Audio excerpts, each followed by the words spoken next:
bem-vindo ao vídeo Desconstruindo Certezas, e hoje nós vamos refletir sobre uma certeza implícita na receita do liberalismo, que parece simples.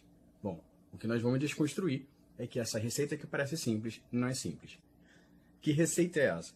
Você pega um pouquinho de privatização, um pouquinho de Estado mínimo e pá!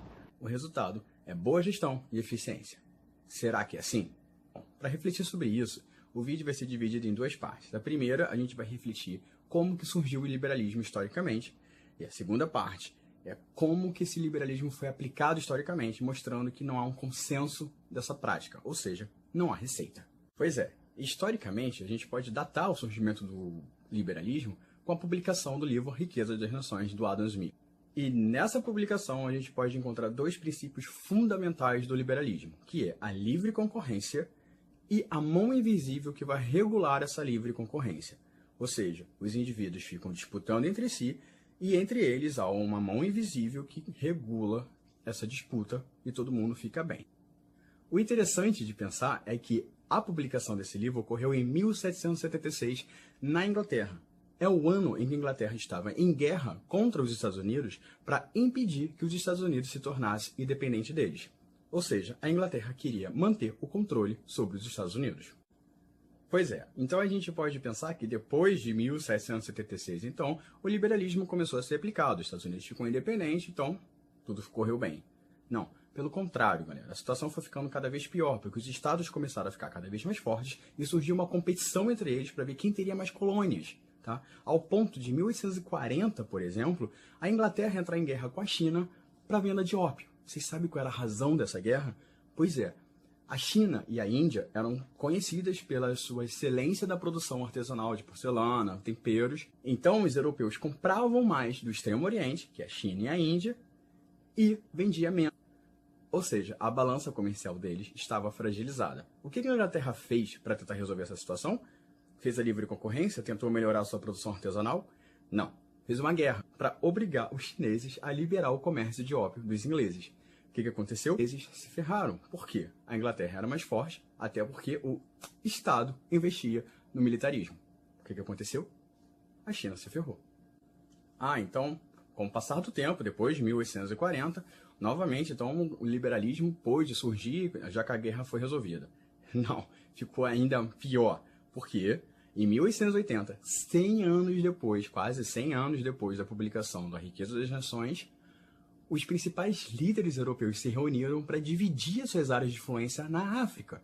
Ou seja, isso não é nada liberal, não é, galera? Bom, e hoje? Talvez o liberalismo está sendo praticado bem com a receita? Será? Bom, para pensar sobre isso, há uma lista dos países considerados mais liberais do mundo. Pois é, vamos ver esse país aqui, por exemplo, a Suíça. O que a gente pode imaginar? Esse é um país que é praticamente conhecido como paraíso fiscal, por causa do sigilo bancário, as pessoas fazem aplicações lá. Ok, pois é. Então lá não deve ter estatal, lá não deve ter funcionário público. Não, pelo contrário. As rodovias e as ferrovias são controladas por órgãos centrais do Estado. É isso que faz eles serem reconhecidos pela eficiência deles, né? Pontualidade, essas coisas todas dos suíços. Pois é, se a gente for comparar, por exemplo, com o Brasil, a gente pode imaginar que as nossas estradas privatizadas na livre concorrência delas tornam o Brasil um país bem liberal. Na Suíça, por exemplo, a gente compra esse adesivo aí por 40 euros, coloca no para-brisa do carro, e isso é o pedágio anual. Você coloca isso no para-brisa e anda por todas as estradas, né? Isso é bem diferente do que ocorre no livre mercado privatizado brasileiro. Outro ponto que a gente pode pensar também é na quantidade de funcionários públicos. Quando a gente vê esse gráfico aqui, por exemplo, a gente percebe que a Suíça tem mais funcionário público do que o Brasil. Por N motivos. Talvez porque realmente eles controlam as estradas, as ferrovias, mas também porque tem as escolas, tem o assistencialismo, que ajuda os cidadãos. Pois é, o Brasil praticamente não tem nada disso. A gente tem pouco funcionário público se a gente for considerar esse gráfico. O que faz também, mais uma vez, o Brasil ser um país bem liberal. Outro país que me chamou bastante atenção nessa lista dos mais liberais é esse, que está em quarto, a Singapura. Pois é, gente, esse país é governado desde que surgiu pelo mesmo partido político, o People's Action Party. Os políticos se tornam o dono dessa tal empresa, cidade-estado, que é a Singapura, que vincula as atividades privadas e estatais de uma maneira bem estranha. Por exemplo, 80% das terras é controlada pelo Estado, pelo House Development Board.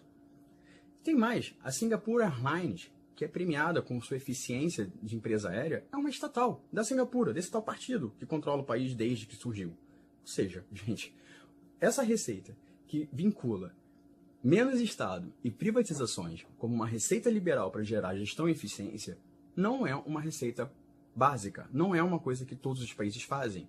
Isso depende. O que faz um país ser mais liberal, menos liberal, a gente não tem esse controle. Nós não somos economistas, isso é muito complicado.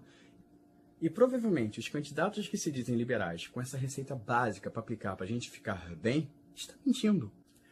Pois é, gente. Obrigado por ter assistido o vídeo até o final. Espero que tenha trazido boas questões. Estou aberto às críticas, vamos discutir. A função é desconstruir as certezas. Então vamos lá. Até a próxima. Beijo.